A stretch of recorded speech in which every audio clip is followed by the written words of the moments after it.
Chapter 13. Brian stood at the end of the long part of the L of the lake and watched the water, smelled the water, listened to the water, was the water. A fish moved, and his eyes jerked sideways to see the ripples, but he did not move any other part of his body and did not raise the bow or reach into his belt pouch for a fish arrow.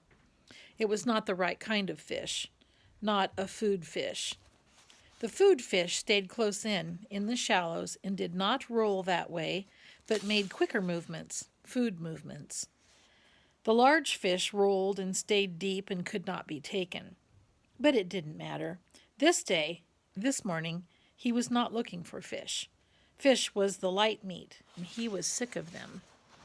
He was looking for one of the fool birds. He called them fool birds. And there was a flock that lived near the edge of the long part of the lake.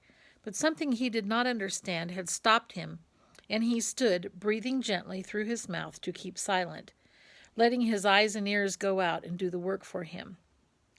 It had happened before this way. Something had come into him from outside to warn him, and he had stopped. Once again, it had been the bear. He had been taking the last of the raspberries, and something came inside and stopped him. And when he looked where his ears said to look, there was a female bear with cubs. Had he taken 2 more steps, he would have come between the mother and her cubs, and that was a bad place to be. Excuse me. As it was, the mother had stood and faced him and made a low sound in her throat to threaten and warn him. He paid attention to the feeling now, and he stood and waited patiently, knowing he was right and that something would come. Turn, smell, listen, feel, and then a sound, a small sound, and he looked up and away from the lake and saw the wolf. It was halfway up the hill from the lake, standing with its head and shoulders sticking out into a small opening, looking down on him with wide, yellow eyes. He had never seen a wolf, and the size threw him. Not as big as a bear, but somehow seeming that large. The wolf claimed all that was below him as his own, and Brian as his own. Brian looked back and for a moment felt afraid because the wolf was so right. He knew Brian, knew him and owned him, and chose not to do anything to him. But the fear moved away, and Brian knew the wolf for what it was. Another part of the woods. Another part of it all. Another part of all of it. Brian relaxed, and the tension on the spear... Starting over. Brian relaxed the tension on the spear in his hand, settled the bow in his other hand from where it had started to come up. He knew the wolf now, as the wolf knew him, and he nodded to it, nodded and smiled. The wolf watched him for another time, another part of his life.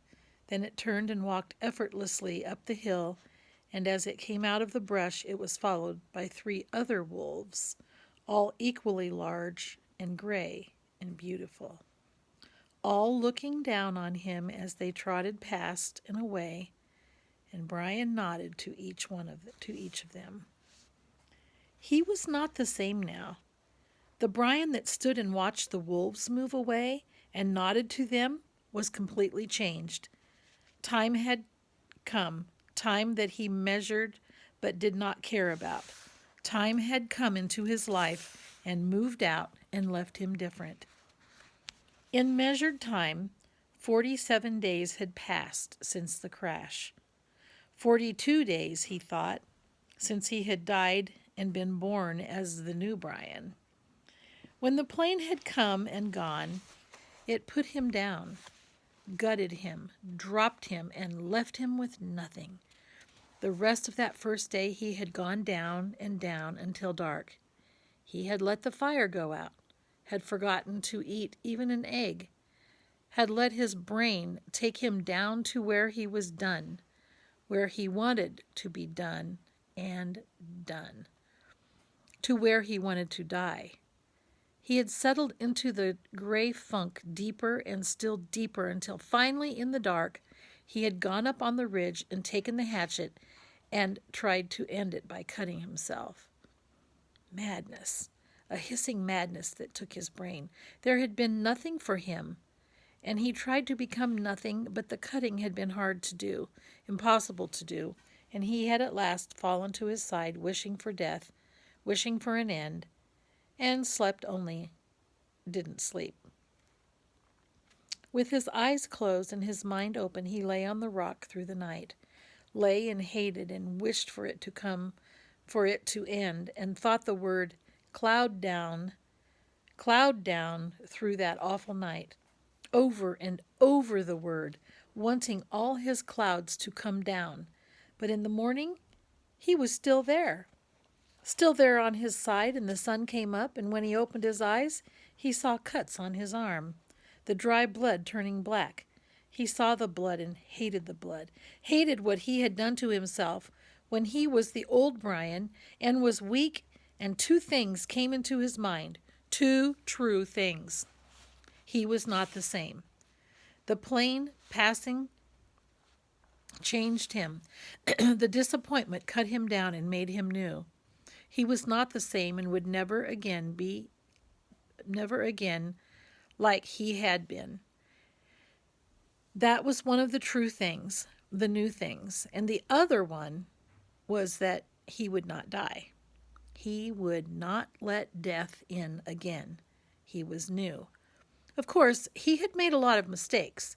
He smiled now, walking up the lake shore after the wolves were gone, thinking of the early mistakes, the mistakes that came before he realized that he had to find new ways to be what he had become. He had made new fire, which he now kept going, using partially rotten wood because the punky wood would smolder for many hours and still come back with fire. But that had been the extent of doing things right for a while. His first bow was a disaster that almost blinded him. He had sat the whole night and shaped the limbs carefully until the bow looked beautiful. Then he had spent 2 days making arrows. The shafts were willow, straight, and with the bark peeled, and he fire-hardened the points and split a couple of them to make forked points, as he had done with the spear. He had no feathers, so he just left them bare, figuring for fish they only had to travel a few inches. He had no string, and that threw him until he looked down at his tennis shoes. They had long laces, too long. And he found that one lace cut in half would take care of both shoes, and that left the other lace for a bowstring. All seemed to be going well until he tried a test shot. He put an arrow to the string, pulled it back to his cheek, pointed at a dirt hummock, and at that precise instant the bow wood exploded in his hands, sending splinters and chips of wood into his face. 2 pieces actually stuck into his forehead, just above his eyes, and they had been had they been only slightly lower, they would have blinded him. Too stiff. Mistakes. In his mental journal, he listed them to tell his father, listed all the mistakes. He had made a new bow with slender limbs and more fluid, gentle pull, but could not hit the fish, though he sat in the water and was, in the end, surrounded by a virtual cloud of small fish. It was infuriating. He would pull the bow back, set the arrow just above the water, and when the fish was no more than an inch away, release the arrow, only to miss. It seemed to him that the arrow had gone right through the fish again and again, but the fish didn't get it. Finally, after hours, he stuck the bow down in the water, pulled the bow, waited for a fish to come close, and while he was waiting, he noticed that the water seemed to make the arrow bend or break in the middle. Of course. He had forgotten that water refracts, bends light. He had learned that somewhere in some class. Maybe it was biology, he couldn't remember. But it did bend light, and that meant the fish were not where they appeared to be. They were lower, just below, which meant he had to aim just under them. He would not forget his first hit. Not ever. A round-shaped fish with golden sides, sides as gold as the sun, stopped in front of the arrow, and he aimed just beneath it at the bottom edge of the fish and released the arrow, and there was a bright flurry, a splash of gold in the water. He grabbed the arrow and raised it up, and the fish was on the end, wiggling against the blue sky. He held the fish against the sky until it stopped wiggling, held it and looked to the sky and felt his throat tighten, swell, and fill with pride at what he had done. He had done food. With his bow, with an arrow fashioned by his own hands, he had done food and found a way to live. The bow had given him this way, and he exulted in it, in the bow, in the arrow, in the fish, in the hatchet, in the sky. He stood and walked from the water, still holding the fish and the arrow and the bow against the sky, seeing them as they fit his arms, as they were part of him. He had food. He cut a green willow fork and held the fish over the fire until the skin crackled and peeled away, and the meat inside was flaky and moist and tender. This he picked off carefully with his fingers, tasting every piece, mashing them in his mouth with his tongue to get the juices out of them. Hot, steaming pieces of fish. He could not, he thought then, ever get enough. And all that first new day, he spent going to the lake, shooting a fish, taking it back to the fire, cooking it and eating it, then back to the lake, shooting a fish, cooking it and eating it, and on that way until it was dark. He had taken the scraps back to the water with the thought they might work for bait, and the other fish came by the hundreds to clean them up. He could take his pick of them. Like a store, he thought, just like a store. And he could not remember later how many he ate that day, but he thought it must have been over 20. It had been a feast day, his first feast day, and celebration of being alive and the new way he had of getting food. By the end of that day, when it became dark and he lay next to the fire with his stomach full of fish and grease from the meat smeared around his mouth, he could feel new hope building in him. Not hope that he would be rescued, that was gone, but hope in his knowledge, hope in the fact that he could learn and survive and take care of himself. Tough hope, he thought that night. I am full of tough hope.